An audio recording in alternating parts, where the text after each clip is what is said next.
नमस्ते, मैं हूं सुरेश कुमार इकलवे और आप देख रहे हैं हिंदुस्तान न्यूज एंड टिप्स।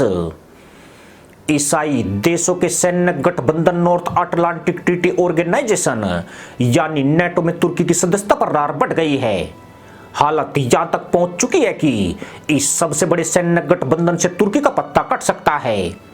राष्ट्रपति रेसेप तैयब एर्दोगन फिनलैंड और स्वीडन के नेटो में शामिल न करने की जिस तरह जिद दिखा रहे हैं, उससे एर्दोगन का दांव उल्टा उनके ऊपर ही पड़ सकता है। गठबंधन में शामिल कई ईसाई देशों ने तुर्की को नेटो से बाहर करने की लामबंदी तेज कर दी है। इससे एर्दोगन के न सिर्फ हाथ पांव फूल गए हैं, बल्कि अब उनकी चोंच भी बंद हो गई है। 4 अप्रैल 1949 को स्थापित 30 सदस्यों वाले सैन्य गठबंधन में तुर्की 1952 में शामिल हुआ था।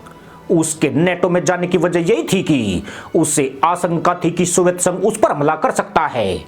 नेटो यूरोप और उत्तरी अमेरिका के देशों का सैन्य गठबंधन है, जो किसी भी देश पर हमला होने पर सदस्य देश मिलकर उसका मुकाबला करते हैं। ईसाई देशों के इस सैन्य समूह में तुर्की और अल्बानिया ऐसे मुल्क हैं जिन्हें धर्मनिरपेक्ष मुस्लिम देश माना जाता है।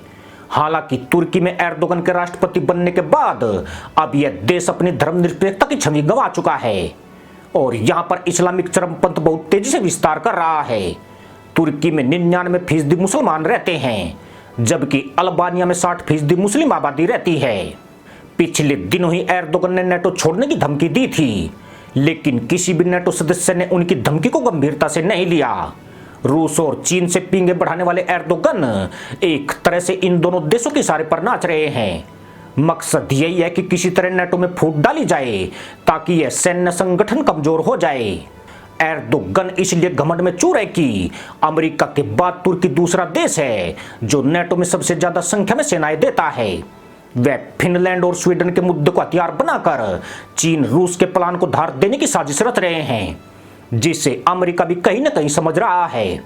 कहा जा रहा है कि जर्मनी, फ्रांस और अमेरिका इस बात पर एकमत हैं कि तुर्की को नेटो से बाहर का रास्ता दिखाया जाए। अगर यह गद्दार डीएनए वाला मुल्क नेटो में रहा तो इससे सैन्य समूह में फूट के अंकुर पनप सकते हैं। दिसंबर 2019 में जर्मनी में हुए एक सर्वे में 58% जर्मन ने तुर्की को नेटो से निकालने की वकालत की थी। तब भी नेटो पर जर्मनी ने दबाव बनाने की कोशिश की थी। उसका आरोप था कि अक्टूबर में सीरिया पर तुर्की की कार्रवाई पूरी तरह अवैध है। कहने वाले तो यही कहते हैं कि इसी के बाद नेटो में तुर्की के खिलाफ लामबंदी होने लगी थी। अमेरिका भी तुर्की से इसलिए खपा चल रहा है कि उसने उसके सबसे बड़े प्रतिद्वंदी रूस से न सिर्फ S-400 मिसाइल डिफेंस सिस्टम खरीदा है, बल्कि रूस यूक्रेन युद्ध में उसने ब्लैक सी को रूस का इस्तेमाल करने की छूट दे दी है।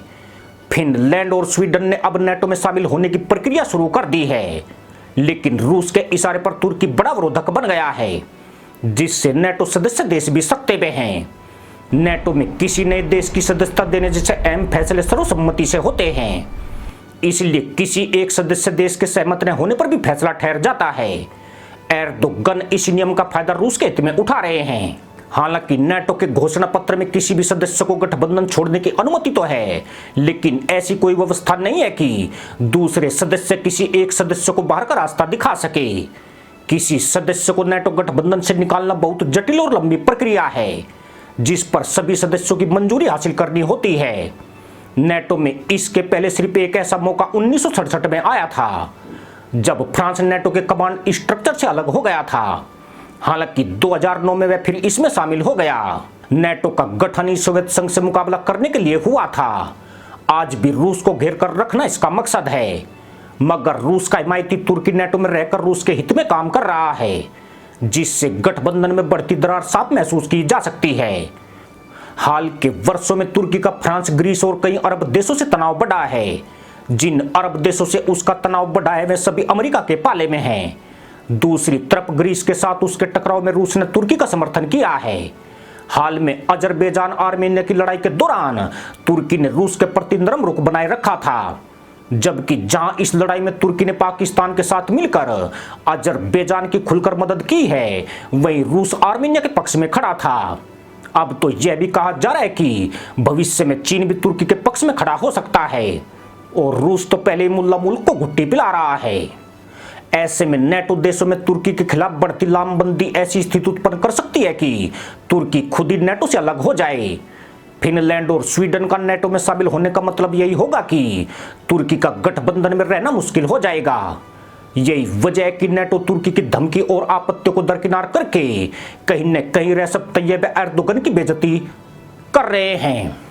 इसी के साथ अनुमति दोस्तों, जय जवान जय किसान जय हिंद वंदे मातरम।